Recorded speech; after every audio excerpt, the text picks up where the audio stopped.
pour aller vite, pour aller vraiment très très vite, pendant des siècles et même des millénaires, vous avez des gens qui cherchent et qui trouvent éventuellement des trucs, qui travaillent autour qui font de la chimie, et de la chimie au départ d'ailleurs, donc qui essaient de comprendre comment ça marche et qui font des assemblages sans toujours bien comprendre d'ailleurs de quoi il s'agit, mais en tout cas, c'est des recherches. La chimie, c'était la recherche de la transmutation de la matière, c'est un rêve humain classique et qui existe, et qui existera encore demain, c'est sûr et certain. Donc, c'est le rêve d'une maîtrise de la matière par la transmutation, passer par exemple du plomb à l'or. Ensuite, il y a des chimistes. Après, très grossièrement, au moment de la Renaissance, on voit émerger des alchimistes qui deviennent progressivement des chimistes. Après, on a les Lumières, Lavoisier, tout ça, donc les premiers chimistes.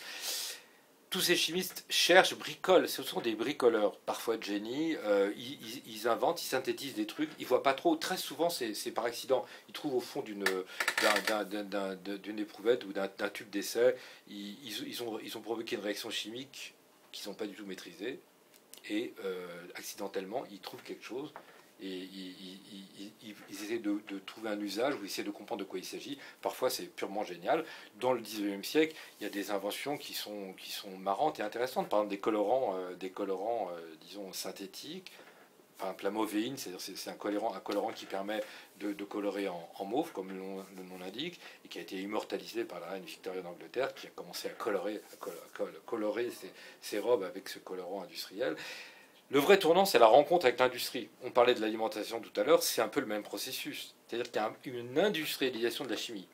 Vers 1860, en vérité 1863 à 1865, il y a deux boîtes allemandes qui naissent, Bayer d'un côté, BASF de l'autre. Il y a une autre entreprise américaine qui elle est née dès 1802, c'est DuPont. Et ces entreprises qui au début sont des entreprises artisanales, c'est un peu comment dire, comme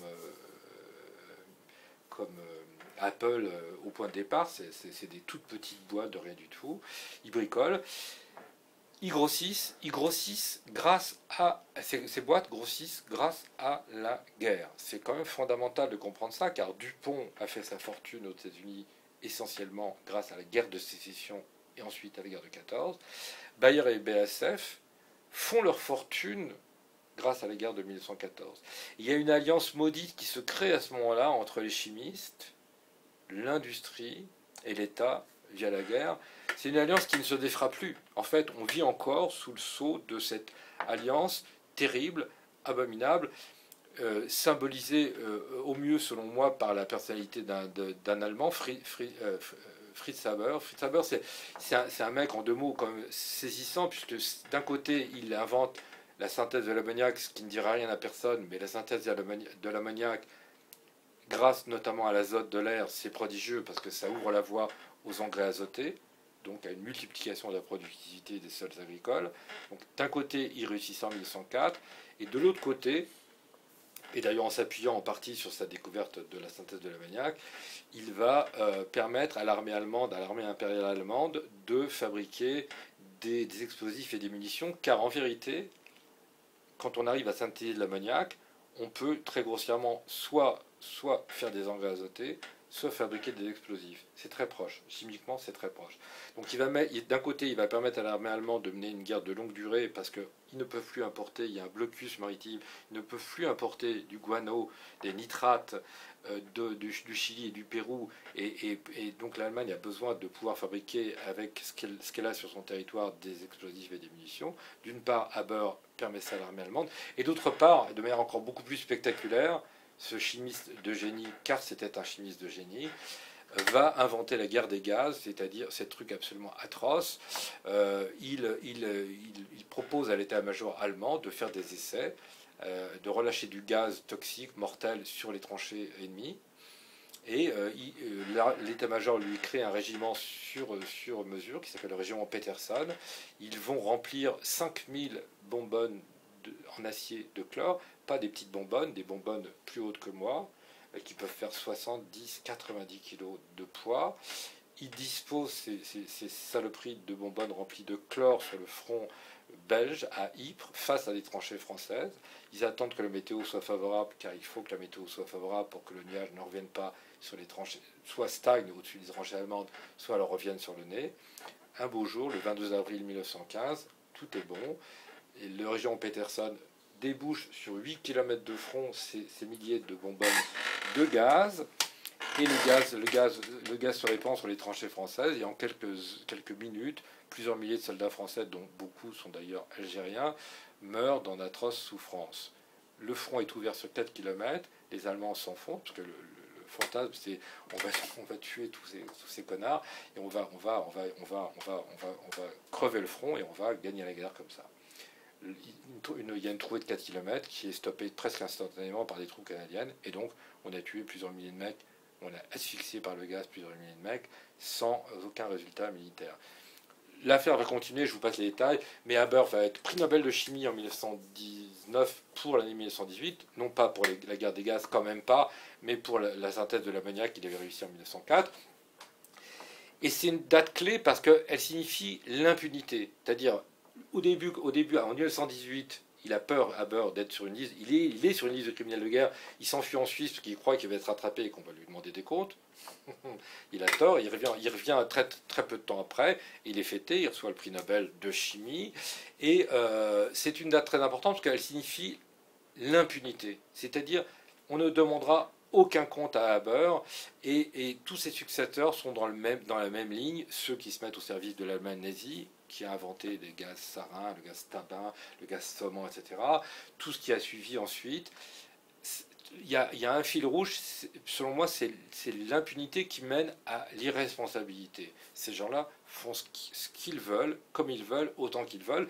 Et ce qui a changé par rapport à l'époque, disons, par rapport au 19e siècle par exemple, et qui crève les yeux, c'est que les chimistes sont désormais au service de l'industrie, laquelle a ses propres buts, qui ne sont pas des buts humains. Je ne lui reproche même pas d'ailleurs. Les buts de l'industrie ne sont pas des buts humains. Les buts de l'industrie, c'est de produire quelque chose et de le vendre. Mais est-ce qu'il s'agit de buts humains? Absolument pas du tout. Or, l'industrie, pour des raisons que j'explique longuement, Dieu sait, dans mon livre, s'est sentie libérée de toute responsabilité et s'est mise à produire de façon complètement délirante des millions et des millions et des millions et des millions d'assemblages moléculaires différents les uns des autres. Aujourd'hui, si vous allez sur le site du CAS, C-A-S, américain, qui est le répertoire mondial universel admis de tous, c'est un répertoire qui donne un numéro d'ordre à toutes les molécules nouvelles existantes, toutes celles qui sont inventées, qui sont synthétisées. Il y a une gosse de 10 ans qui en a synthétisé une il y a 3 ans aux États-Unis. Elle a été fêtée comme une héroïne. Donc, à chaque fois qu'une structure nouvelle chimique est créée, elle peut être déposée, et le plus souvent, elle est déposée au CAS et obtient un numéro. Si vous allez sur le site du CAS et vous tapez CAS et chimie, vous allez tomber dessus forcément, c'est en anglais, mais il n'y a pas besoin de connaître l'anglais parce qu'il y a un compteur qui tourne en temps réel, et ce compteur indique qu'on en est à 90 millions de molécules différentes, presque toutes synthétisées par l'homme, presque toutes imaginées par l'homme, et chaque jour qui passe, il y en a entre 15 et 20 000 nouvelles. 15 ou 20 000 nouvelles, toutes n'ont pas un emploi commercial. Il y en a beaucoup qui restent sur les étagères de ce qu'on appelle les chimiathèques, mais potentiellement elles peuvent être utilisées commercialement. Et surtout, ce qui est complètement fracassant, c'est qu'on ne sait rien de leurs effets. On ne sait rien de leurs effets. Quand on a pu étudier, ce qui est le cas de quelques milliers de molécules, quand on a pu étudier les effets de ces molécules, on se rend compte que beaucoup d'entre elles ont des effets cancérigènes, mutagènes, elles font muter l'ADN des humains, bien sûr, pas toujours de manière spectaculaire, mais quand même, elles ont un effet mutagène, reprotoxique, c'est-à-dire elles jouent sur la reproduction et sur la capacité de l'espèce à se reproduire. L'exemple le plus étonnant, mais je ne veux pas vous saouler avec ça, l'exemple le plus stupéfiant, c'est l'exemple du Danois qui s'appelle Skegbeck. Skegbeck, en 1992, il fait une étude qui cloue sur place toute la communauté scientifique mondiale qui s'intéresse aux questions de reproduction. Il établit en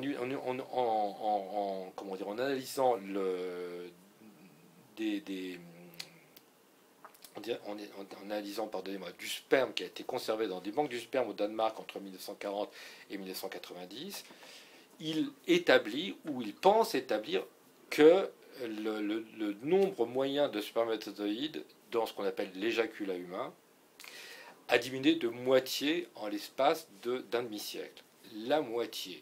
Quand les travaux de Skegbeck sont publiés, tout le monde est convaincu, tous les spécialistes de la question sont convaincus qu'il s'agit d'un biais scientifique, qu'il a merdé quelque part, qu'il a oublié des trucs ou qu'il a mal construit son étude et qu'il sera assez facile de démontrer que Skegbeck s'est planté. Il y a une statisticienne américaine bien connue qui fait ce travail-là, qui est presque certaine et convaincue qu'il se trompe. Il y a d'autres travaux qui visent à montrer que Skegbeck se trompe. Or, ces travaux, pour l'essentiel, démontrent que non seulement Skegbeck a raison, mais que dans un certain nombre de cas précis, il est très en dessous de la vérité.